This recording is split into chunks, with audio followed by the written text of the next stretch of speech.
So All I want right. to introduce Marilyn Nielsen. She is with Spokane Community College. She is the director of NWGETEP, which is the Northeast Washington Geospatial Environmental Technician Education Project, and also maybe possibly the longest acronym in college today. And Marilyn has been part of a number of our traditional conferences in the past and seems to be a kind of a continued guest, and we just appreciate you taking the time today to share with us and kind of catch us up with what is going on with your project and opportunities that you may have for some of our small and rural schools. So, Marilyn, I will turn it over to you. Okay, thanks, Kevin. Hi. Yeah, like Kevin mentioned, I've been here before, and I wanted to make sure that the group was aware of kind of what we're doing with NW Get Up now. Kind of some things that are going forward. We have some new opportunities that we're presenting in the coming years. And so I wanted to kind of make sure that we're on the same page there. Just a quick overview. When I start to talk about geospatial learning, that's just any working with any sort of data that has a location attached to it. So in a large part, we'll discuss work with geographic information systems, or GIS. That's software used to create maps, to manipulate maps, to look at spatial data. There's also GPS, which is global positioning systems, how we collect spatial data. But geospatial goes bigger than that. So when we're talking about the collection of drone data or working with LiDAR information, all of those types of map-based or spatial-based technologies are all geospatial. And this graphic is supposed to show how the term has increased in use really since the 90s. And it had a little blurb down, and it's actually trended back up. This slide got a little bit cut off. But what I wanted to emphasize before I talk about what opportunities we're putting out there is that our rural careers really are geospatial careers. And this was actually brought home to me. I was talking with the director for Mount Spokane State Park and Riverside State Park, same director for that, because she covers both parks. And she was saying they have the hardest time keeping employees in small communities. They need parks workers and they need rangers who work out of these small communities, but they'll have this turnover.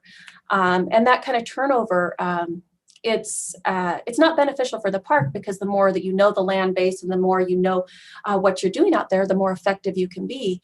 And so what they're trying to do is get more training to people that live in the communities that want to be there, that have the family connections, and that's where their life is, so that they're at a place where they can get hired on with Washington State Parks. And that brought home to me the rural nature of so many of these geospatial careers.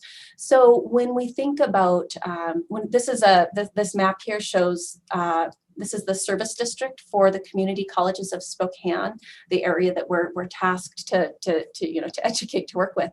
And we've got at least 17% of the lands in this area are publicly managed. And what that means is we have managers out there who are working with the land base, and it's a very large area.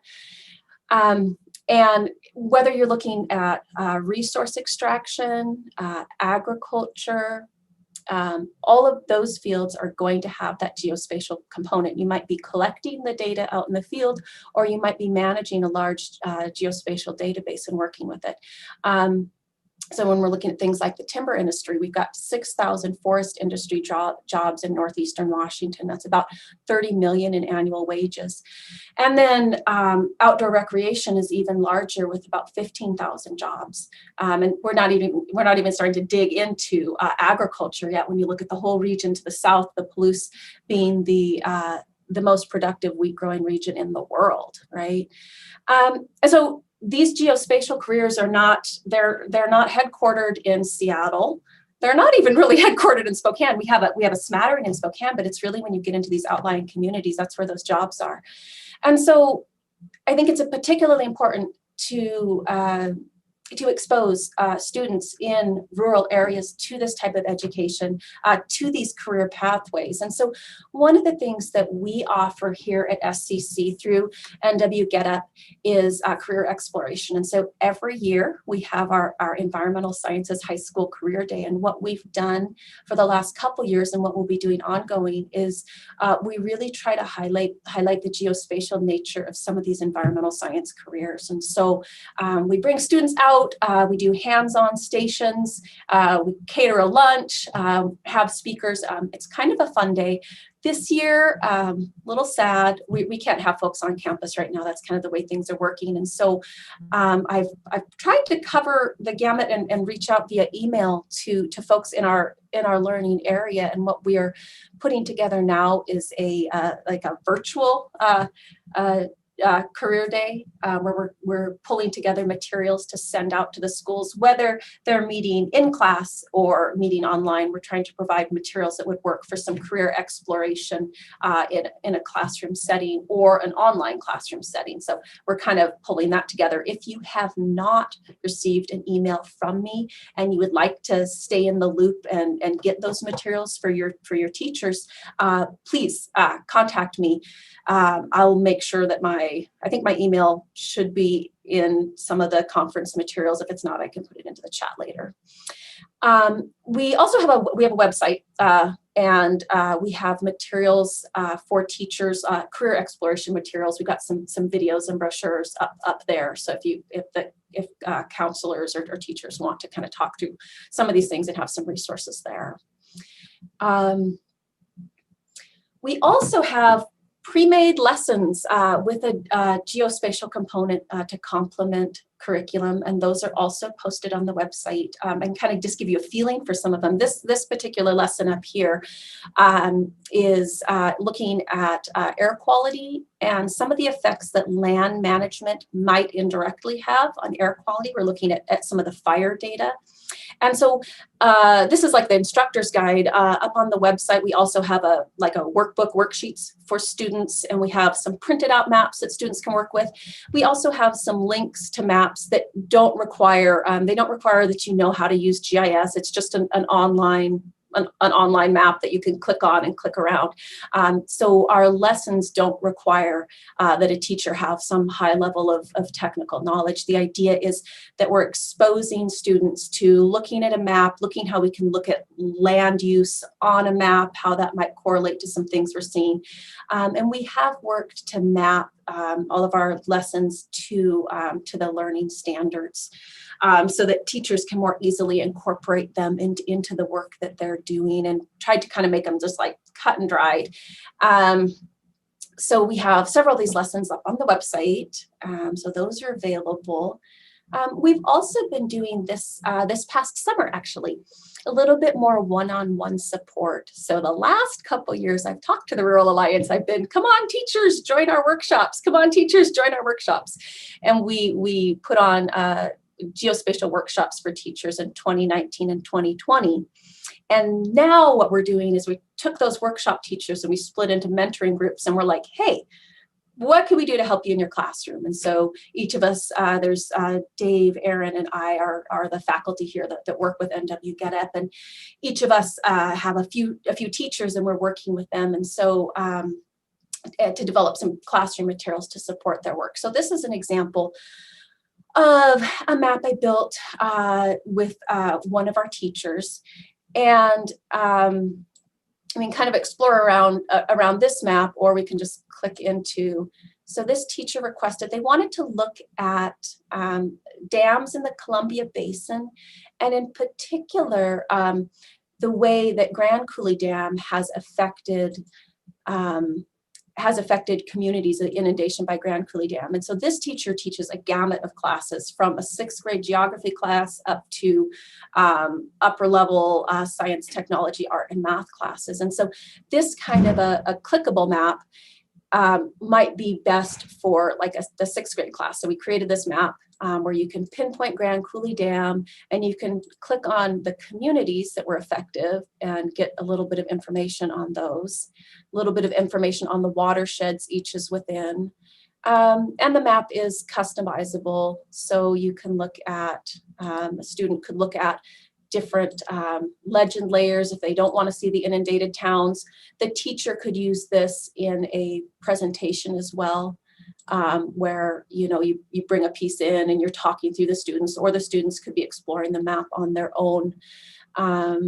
Let's see, I think I had some bookmarks that we put in here so you could zoom to different areas as you wanted to, and kind of explore the map that way. But in addition to this web map, the teacher also has access to layers, so that if they're upper class students in 11th and 12th grades wanted to create their own map, we have map layers that they could create their own online map with as part of their exploration, maybe as part of a learning project. So that was one we did. Another one was for animal science class. And class is online due to COVID, and so a lot of their activities were needing to change. In the past, this class had used paper maps, and they had to create a map and a poster presentation. And we wanted to switch and provide something that they could work with for animal science. And so this map here is showing beef cattle production by county in the US. And there's also an app that students can use to explore and customize and then print out for their project. So in this case, I think I've got a bookmark for all of Eastern Washington here, and further out. So in this case, although it's a national map, you can zoom into Eastern Washington or into the Medical Lake area, and then you can take a look at the legend. So this is beef by number of beef in there in 2017. And then the layer rangeland productivity is also on, and crop layer is on. You can turn those layers on and off, and students can turn those layers on and off and just explore some correlation between things like rangeland productivity and beef cattle production. So they can take a look at some of these things. So if we turned off, all of the layers, we could just look at rainfall, and so students could be exploring these connections. And so the takeaway, though, is not that we're going to have a nice talk about animal science right now, but the takeaway is these resources could provide the means for a teacher to have a talk with students. And in addition, the teachers, if they want the layers as well, they can build maps. They can have students be building these maps as well as just exploring them. So these are some of the resources that we've made for students and for teachers who we've been working with and mentoring. We also have support to learn some of these technologies. So we have run workshops in 2019 and 2020. We don't have a workshop planned for 2021, but by demand, we are absolutely happy to come out to a school to put something together customized, to talk teachers through some of the technologies, the specific ones that they're interested in integrating. We are happy to do that on an as requested basis. We're just not going to pull together a big workshop this year for a larger group. And then here's where some really fun stuff has been happening that I'm excited about, and that's our dual credit opportunities. So the course that we're offering from Spokane Community College is our Introduction to Geographic Information Systems. And so it's a 5-credit class, which is great. It's also a transfer elective. So if a student is looking for an AA transfer degree, this is going to contribute to that. In addition to being a transfer elective, we've also articulated the course with WSU, Western, UW, and Central, so that it counts as their first GIS class. So if a student wants to go into agriculture science and they need to take a GIS class, if they took it in high school, this would count for that.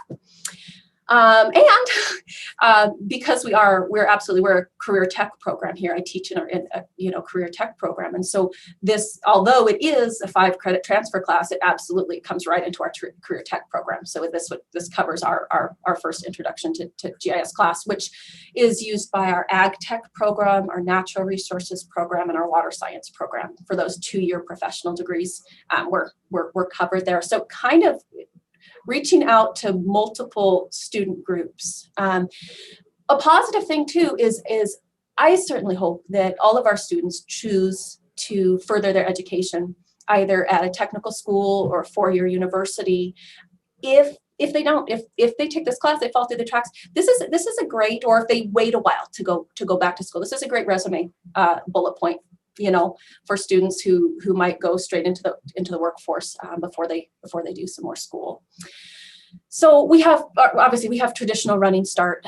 We offer this class online fall quarter, which means a Running Start student could sign up for it. We're doing something of kind of a fun pilot project just this fall, and that is we have this embedded Running Start. So what we've done is we've got a firecracker of a teacher at Oakesdale, and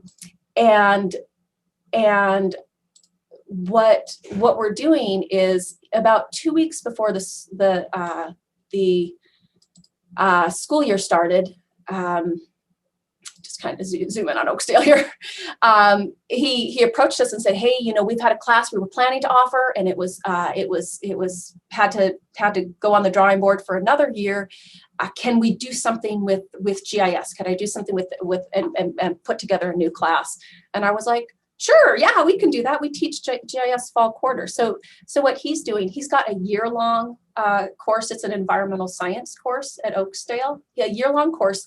As part of that course, the students are registered for Running Start and are taking our Introduction to GIS class. While I am the person who's on the other side online, the students are not alone. So basically for 12 weeks of their year-long class, they're learning how to work with GIS with Dan, and Dan has been in our workshops. He's comfortable with the technology, and so the students aren't alone, they're not adrift. It's kind of an embedded piece of his curriculum. We were able to do that because of some flexibility on the part of folks on all sides, and it's been really fun to see as we're just starting the 3rd week of school, but just to kind of see things start to ramp up there, and really excited to be able to bring this opportunity. One of the hurdles we had is there weren't just 11th and 12th grade students in this class, there were 10th grade students. So what do you do? Well, our great e-learning folks here at SCC were able to set up another online class, like the same class, to offer to the 10th graders. And so they don't get their college credit because they're 10th grade, and so that doesn't count towards Running Start, but they're picking up those skills and those abilities so that if they did choose to go forward in the future, they've got that. So that's kind of exciting to us, that idea of an embedded running start. We are also, I will say, we are also happy to work with students through the college and the high school, or teachers and administrators through the college and the high school program. In this case, and I feel like I understand and agree with some of the positives here, is you want to keep the students in the classroom, and I think in a large part, especially with some of these technologies, it's going to be easier for them to learn if they're in a classroom with a teacher. And so we are happy to work with districts who want to implement college in the high school.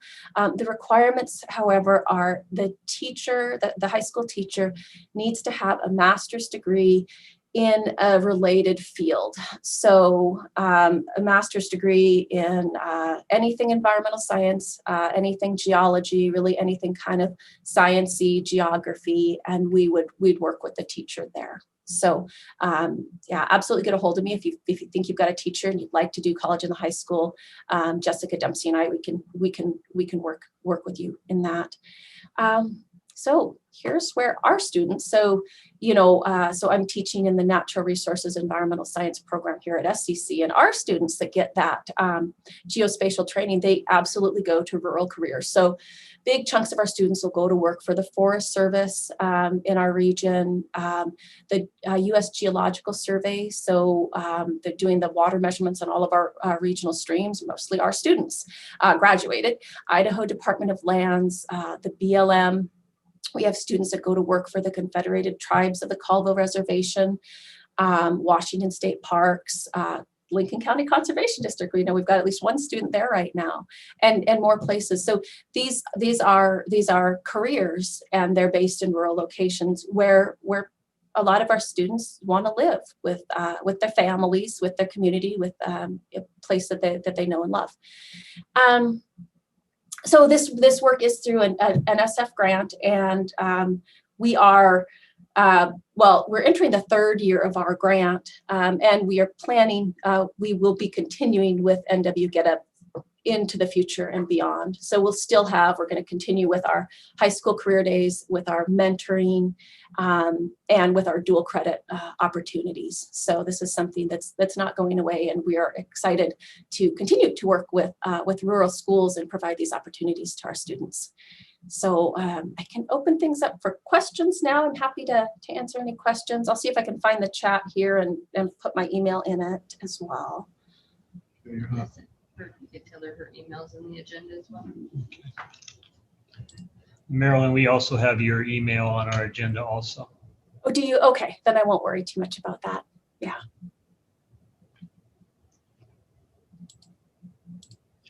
So any questions you do have, and there's a lot of areas here around students, teachers, and opportunity for Marilyn and her team to come out to your district. You can reach her at her email address, or you can also reach out to us at the Rural Alliance, and we can make the contact with Marilyn also. Marilyn, thank you so much, as always, as being part of the Rural Alliance Conference. We just appreciate your continued partnership, and we look forward to hearing from you again, hopefully in February. Okay, thank you.